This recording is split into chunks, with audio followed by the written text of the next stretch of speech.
The unemployment rate ticking up to 32.1% in the fourth quarter of 2023. And to give us more insights on that data, we do now have the Statistician-General Risenga Maluleke with us. Thank you so much for joining us on the line this afternoon. The fourth quarter data, not, great news for South Africans.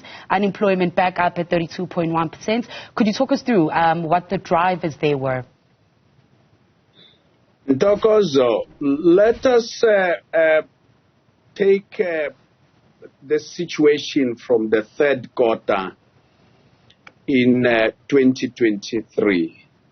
One of the things that we had seen in the third quarter of 2023 is that there was a decrease in the number of unemployed people and an increase in the number of the employed people. Actually, employed people had been increasing for 8 quarters in a row, which is about 2 years following the challenges of COVID-19 that we had experienced as a country and generally as the world.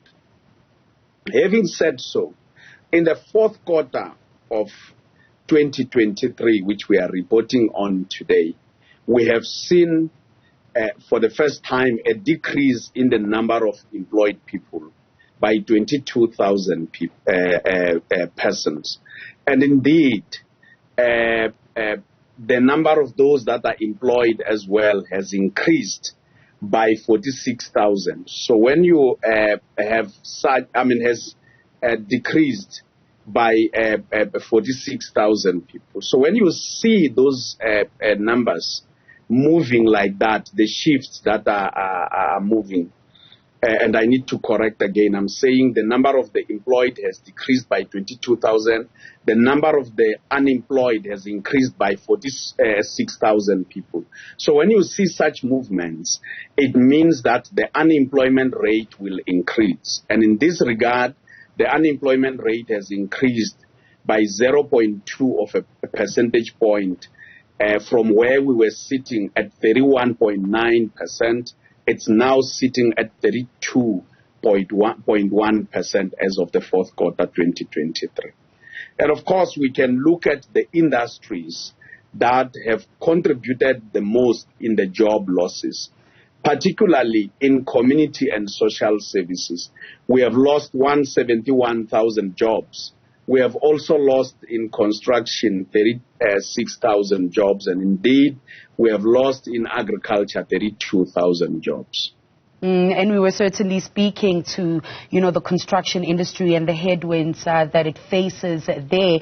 Mr. Maluleke, if you could maybe just unpack for us that whole number of the number of people that were not economically active for reasons other than being discouraged, increasing by 218,000 people. Can you unpack that number and that data for us there? The largest chunk of those that are not economically active usually is accounted for by the discouraged work seekers, which we already know that they are sitting at 3.4 million as of the fourth quarter. But once we take those out, then we are looking at students. The students add the second largest chunk. As we know that our laws in the country says that you can take up employment if you are 15 years and above, as long as you are not a student. So if we go and interview people and they say that they are studying, we don't include them in the labor force. So it means that they become part of the not economically active. Others who are not employed include homemakers, people who could have a spouse or a partner who is working and they remain at home and look after the family. We also include people who said they are too young or too old to work, as well as people who said that they are, because of illness or disability, they could not work. And just give us a provincial picture. Alarmingly, Eastern Cape losing 111,000 jobs over the quarter. Talk us through what drove those job losses across the country.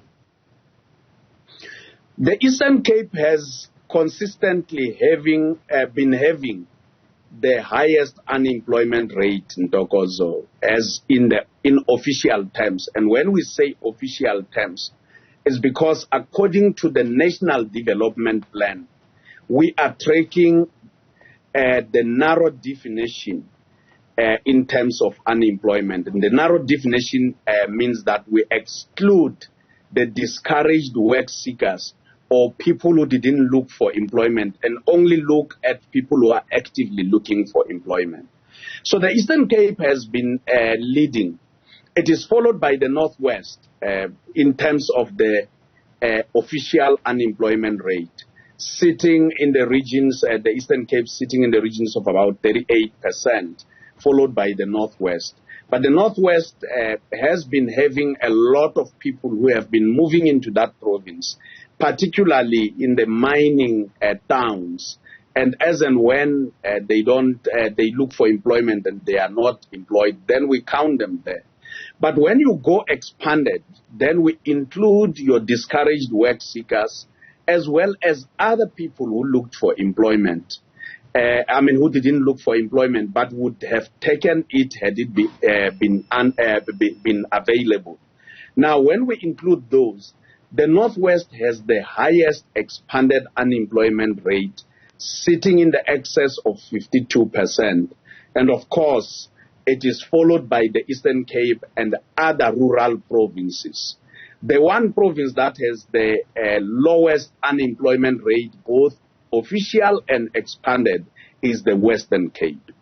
And before we let you go, the fourth quarter unemployment data usually shows some improvement because over that period we see that festive spending and festive activity. Were there any particular headwinds noted while collecting this data on why we saw that contraction then in the fourth quarter, excluding those structural economic issues that we are used to dealing with, being the load shedding and logistical issues that we had seen in the third quarter? We have generally seen particularly in the trade area, a lot of jobs coming in. As you know, that during festive seasons, trade, your shopping facilities, higher temporary employment, and indeed these people increase the numbers. But one of the things that we have seen, particularly in the fourth quarter for 2023, is that trade lost 28,000 jobs. But one of the things is that if you look from the side of the consumer price index, the numbers have been, the consumer price index has been rising steadily and sometimes moving sideways.